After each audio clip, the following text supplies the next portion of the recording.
Folks, welcome to an all new episode of So Bad It's Good. This is your pal Ryan, and this is your Tuesday episode.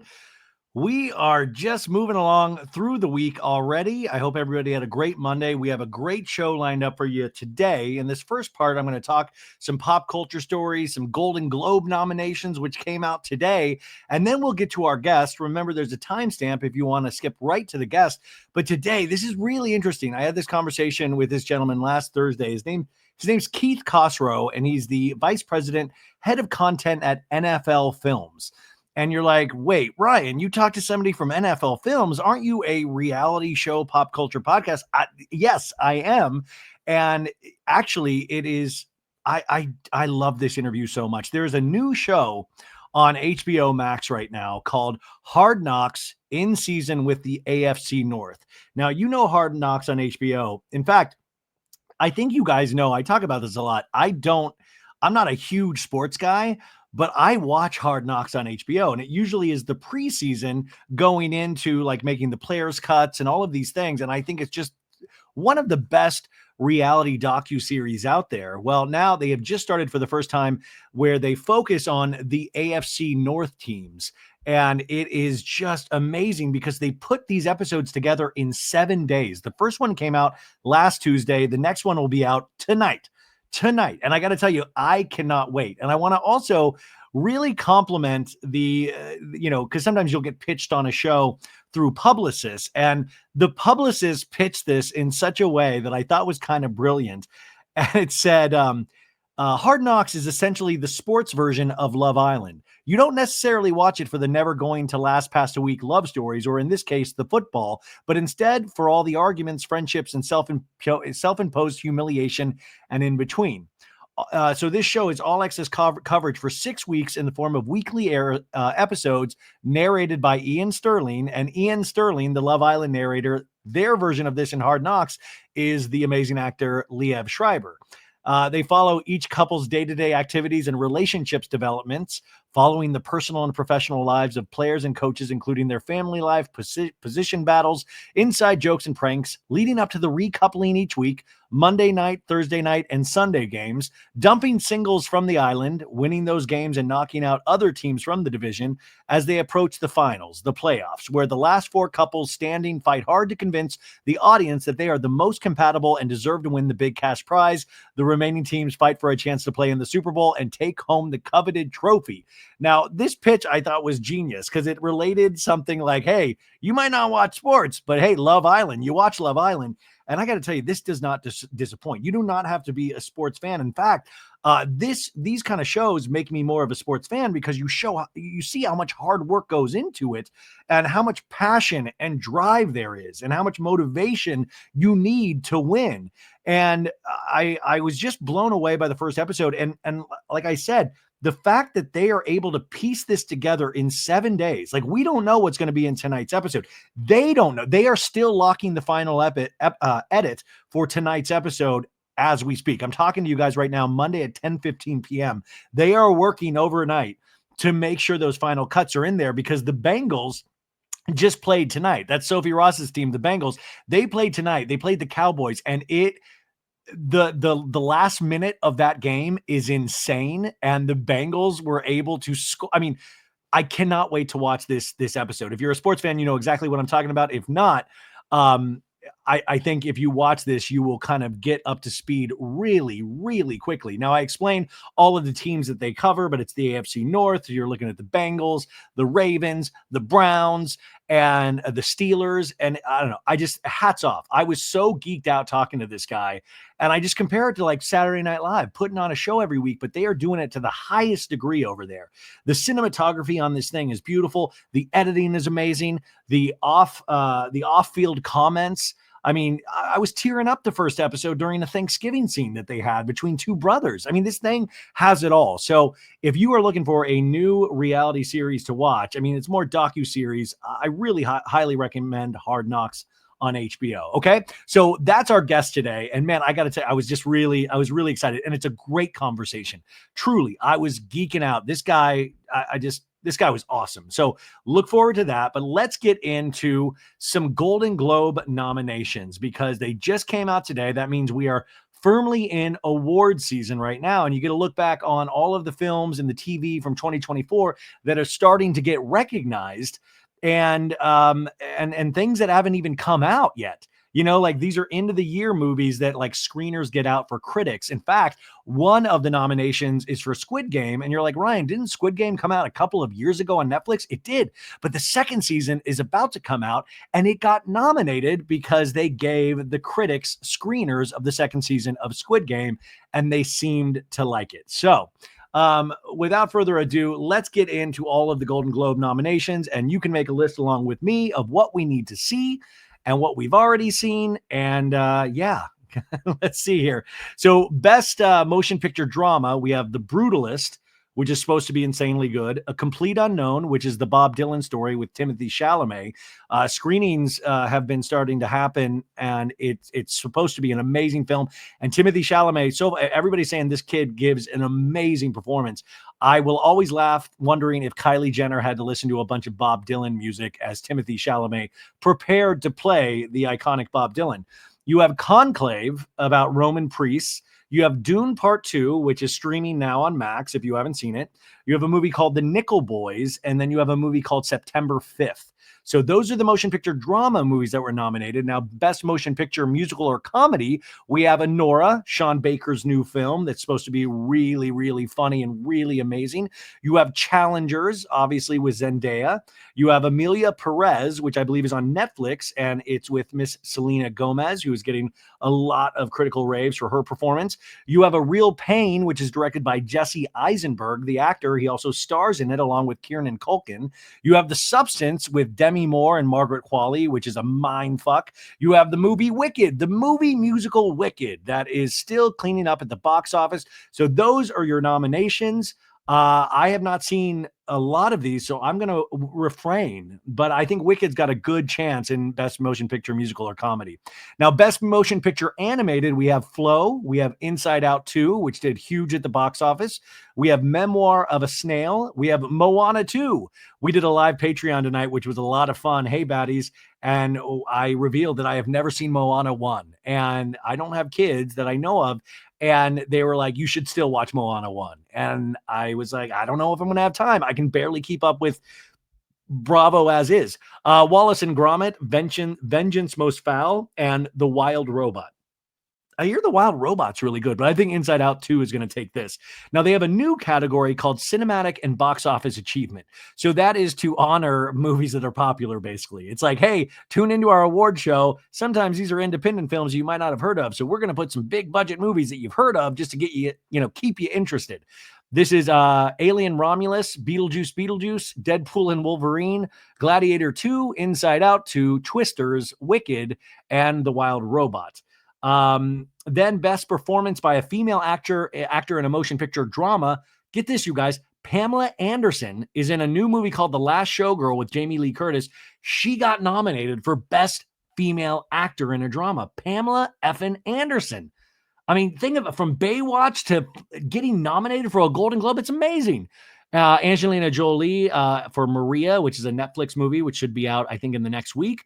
Nicole Kidman for the movie Baby Girl. Tilda Swinton for The Room Next Door, Fernanda Torres in I'm Still Here, and Kate Winslet in Lee.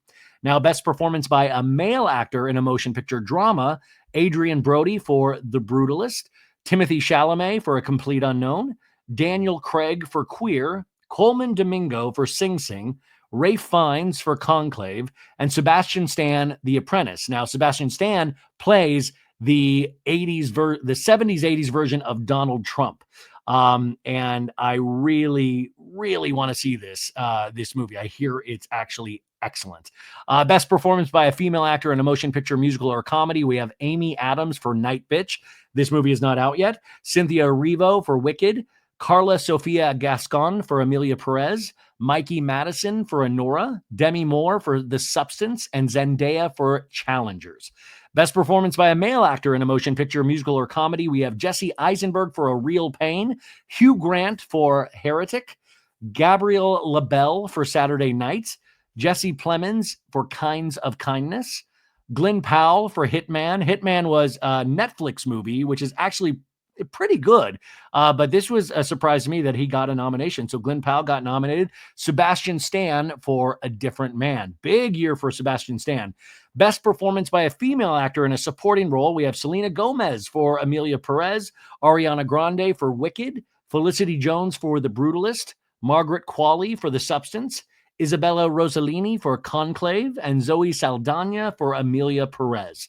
Best performance by a male actor in a supporting role. We have Yura Borisov for Honora, Kieran Culkin in A Real Pain, Edward Norton in A Complete Unknown, Guy Pearce for The Brutalist, Jeremy Strong for The Apprentice, and Denzel Washington for Gladiator 2.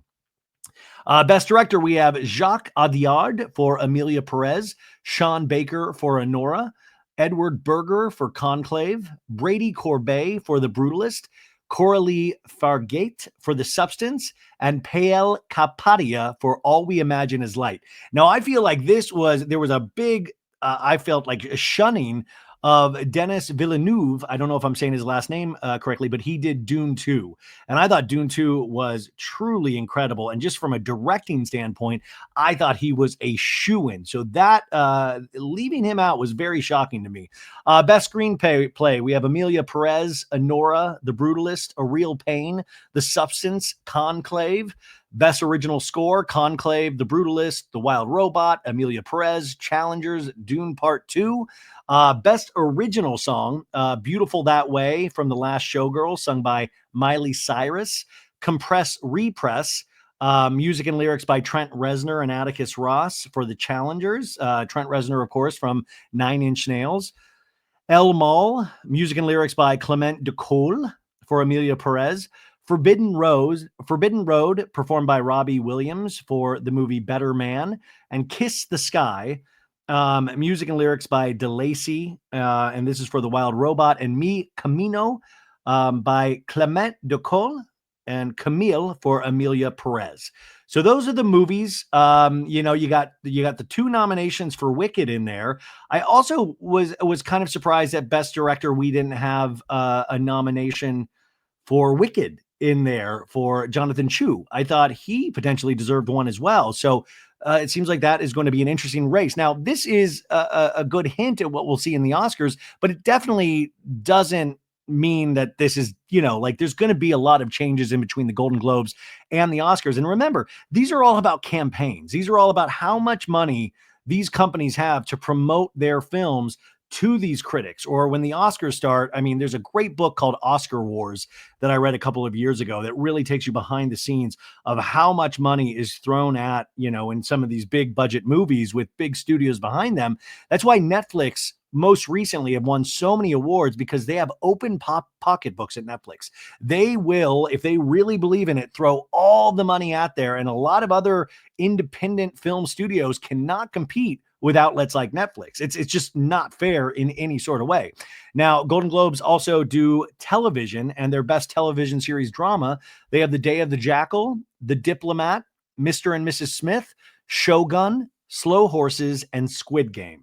And then best television series, musical or comedy, you have Abbott Elementary, The Bear. I did not laugh a lot watching The Bear. I like The Bear a lot. Think it should be in drama. The Gentleman, Hacks, Nobody Wants This, which is the new Netflix series from Aaron and Sarah Foster, which I just love. They were on the podcast a couple of months ago. Check out that interview. God, that was before this show completely blew up. And I think this is so deserving. Only Murders in the Building got another nod. Now, this, I really wanted to see English Teacher. English Teacher on FX with Brian Jordan Alvarez. I thought that was a fantastic first season for a comedy series, and we did not get any nominations, it looks like, for English Teacher. So I was very disappointed in that. Best television limited series, anthology series, or motion picture made for television. We have Netflix's Baby Reindeer, Disclaimer, which is on Apple TV, Monsters, the Lyle and Eric Menendez story, The Penguin, I love The Penguin so much, Ripley, another Netflix series, and True Detective Night Country, which starred Jodie Foster. I really dug that as well. Best performance by a female actor in a television series drama, Kathy Bates, Matlock. By the way, when I'm doing this, I'm just pretending I'm presenting at an award show. Hey, Emma Darcy, House of the Dragon. Maya Erskine, Mr. and Mrs. Smith. Now, Maya Erskine, if you don't know, I mean, check out Mr. and Mrs. Smith with her and Donald Glover. Great show. But she also, you will know her from Pin 15, Hulu's Pin 15, which had a couple of seasons and was just delightful. She was one of the leads in that and one of the creators. You have Keira Knightley for Black Doves, Kerry Russell for The Diplomat, Anna Sawai for Shogun. Best performance by a male actor in a television series drama, Donald Glover, Mr. and Mrs. Smith. Jake Gyllenhaal for Presumed Innocent. I love that. I thought that was a great limited series. Gary Oldman for Slow Horses. Eddie Redmayne for The Day of the Jackal, which is a Peacock series. Hiroyuki Sanada for Shogun. And Billy Bob Thornton for Landman. Best performance by a female actor in a television series, musical, or comedy, Kristen Bell for Nobody Wants This, Quinta Brunson for Abbott Elementary, Ayo Edebiri for The Bear, Selena Gomez for Only Murders in the Building. Man, she got nominated in film and TV this year. Kathryn Hahn for Agatha All Along, and Jean Smart for Hacks. Best performance by a male actor in a television series, musical, or comedy. You got Adam Brody for Nobody Wants This, Ted Danson for A Man on the Inside, which is a new Netflix series created by Mike Schur, which you might know him from The Office.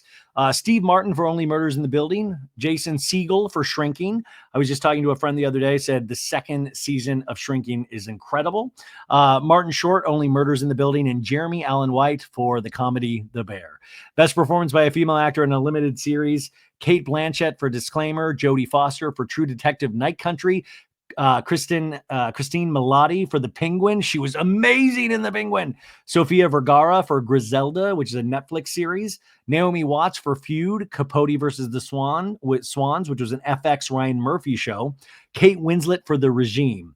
Best performance by a male actor in a limited series. You got Colin Farrell for The Penguin, Richard Gadd, Baby Reindeer, Kevin Kline, Disclaimer, Cooper Koch, Monsters, the Lyle and Eric Menendez story, Ewan McGregor for A Gentleman in Moscow, and Andrew Scott for Ripley. Now, I really want Colin Farrell to win this. I think it's going to come down between Cooper Koch and Colin Farrell. And I hope Colin Farrell takes this, even though this is an insanely hard category. Richard Gadd gave an amazing performance in Baby Reindeer, and Kevin Kline, I mean, what an iconic actor. Ewan McGregor, the same. And Andrew Scott has just done some amazing work in these last couple of years. Best performance by a female actor in a supporting role for television. We have Liza Colon Zayas for The Bear. She won the Emmy this past year for her role in The Bear. Hannah Einbinder for Hacks. Dakota Fanning for Ripley. Jessica Gunning for Baby Reindeer. She also won an award at the Emmys this past year. Allison Janney for The Diplomat. And Callie Reese for True Detective Night Country. Best performance by a male actor in a supporting role. Tadanobu Asano for Shogun, Javier Bardem for Monsters, the Lyle and Eric Menendez story, Harrison Ford for Shrinking, Jack Lowden for Slow Horses, Diego Luna for La Machina, and Iban Mas Bacharach for The Bear. Now, Iban is now playing the Thing in the new Marvel Fantastic Four film, which just wrapped production a week and a half ago, I believe.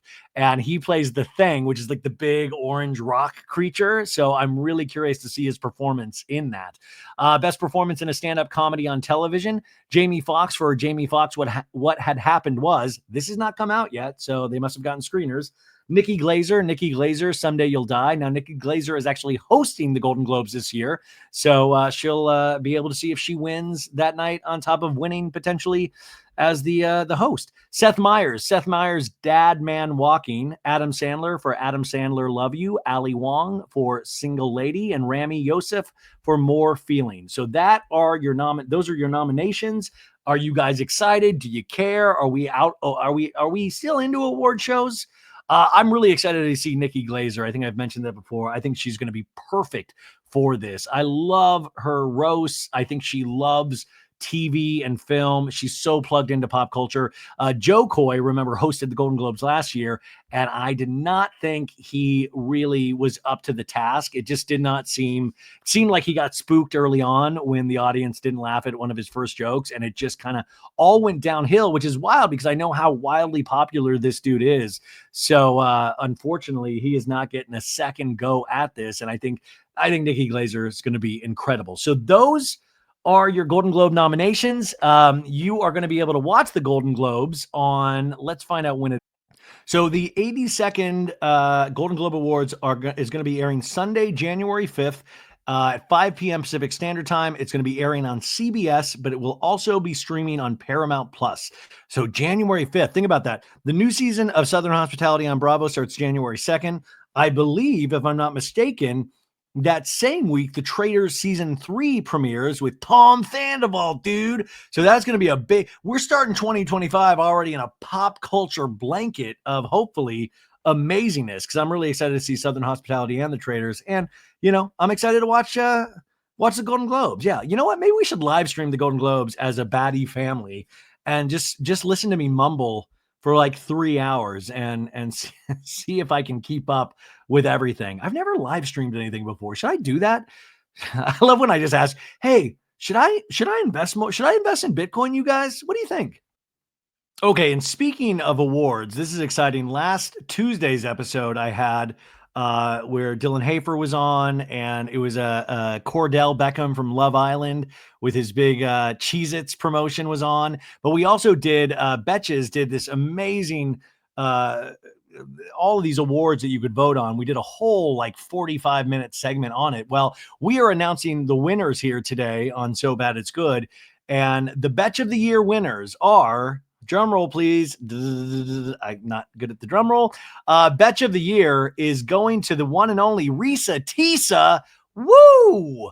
I think this is well deserved. Her 52-part series on TikTok, Who the F Did I Marry, made her a viral sensation, and you're going to see her story turned into a television series because they are currently at work on this. I believe, is it Hulu that's producing this? But I mean, I just think I can't wait to see what they do with that source material. But Risa Tisa, she is one to watch. She is the Betch of the Year. You can go to Betches on Instagram or Betches.com to watch Risa Tisa accept this very big honor for the second year in a row. Now, these award winners are sponsored by our friends at Dunkin' Donuts. Now, the meme of the year went to Glasgow Willy Wonka. Remember that? The Glasgow Willy Wonka experience that left a lot of parents very upset because it was not what they advertised.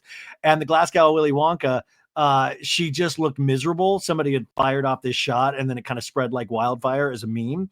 And Dylan Hafer did a roundtable interview with a lot of these people, Risa Tisa and the Glasgow Willy Wonka and The Man in Finance by Girl on a Couch. And like he got to talk, our friend Mercedes Javid was there, and Anne, Tom Sandoval's former assistant. But it's really worth checking out if you haven't seen it yet. You can find it at Betches.com and on all their social medias. So she won Meme of the Year. Now, Viral Sound was given to Spectacular. Give me 14 of them right now. There's this dude and his wife that have a TikTok account, older guy, and he just loves eating so much. And his wife loves feeding him. And this audio is like, she was feeding him this food. He starts eating it. He's like, Spectacular. Give me 14 of them right now. Love it. Love it. Now, Song of the Year was Man in Finance by Girl on a Couch. That one Song of the Year. I'm looking for a man in finance. 6'5", blue eyes. This is a TikTok sensation, and she now has a record deal because of this one song that she was just goofing around with, making a TikTok. Reality Star Icon award went to PPG, the Powerpuff Girls of Love Island, USA. Congratulations. Oh man, what a year for Serena and Leah. And I mean, I love those girls so much. And by the way, when does Love Island USA restart? When did it start airing? Was it May? Because we have Love Island USA and then Love Island UK, which usually starts a couple weeks before Love Island USA. And I wonder when they're going to make the announcement that Ariana Madix. Isn't it crazy that we live in a day and age where like I do confuse, like when somebody says Ariana, I'll think Ariana Madix first before Grande. I know, isn't that horrible? I mean, but she had a great year. Yeah, when I bet they'll announce that soon. So quote of the year is the cop who pulled over Justin Timberlake for his DUI. Remember Justin Timberlake told the cop, like, this is going to ruin the world tour. And the cop said, what tour? Because he had no idea who Justin Timberlake was or NSYNC was, because he was a young cop. And that personally offends me. We got to teach police officers better than this. So that one quote of the year. Now, feud of the year went to Blake Lively and Justin Baldoni for the It Ends With Us, whatever went on behind the scenes, which we still have not had a definitive answer of what caused their feud, but it is one feud of the year. Our hats are off to you, Blake Lively and Justin Baldoni. Baby Girl of the Year went to Kennedy. Jack Schlossberg, baby girl of the year. Betches needs to stop. That's crazy.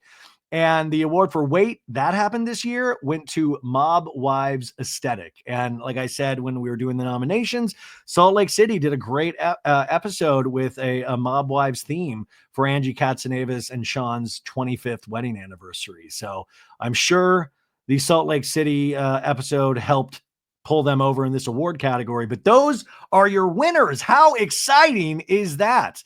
So we did a little movies, we did a little meme, internet pop culture sensation, and now are you ready for some football? That's what football fans say. I'm telling you, even if you don't like football, even if you think, you know what, I'm telling you, stick with this interview. Listen to it. I think you're going to dig this a lot.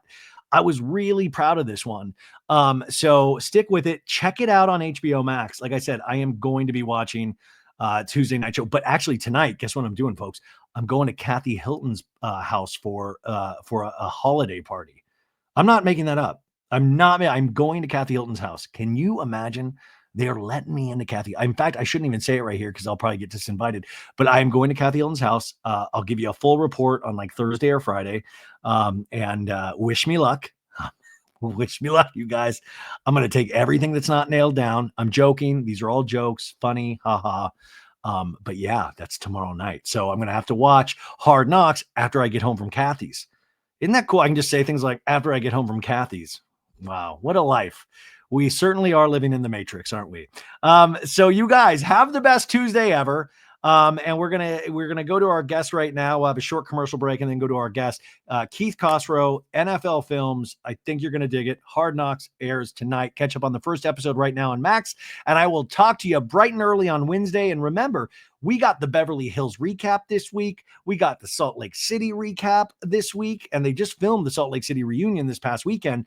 And did you like the Southern Charm recap? Should we keep doing those? Let me know. Let me know in the comments. I know on Spotify, they let you make comments now, and people have been leaving some comments, and it's been fun to interact with. So go leave a comment, I guess. Yeah. Anyways, I love you guys. Love you. Here he is, Keith Cosrow.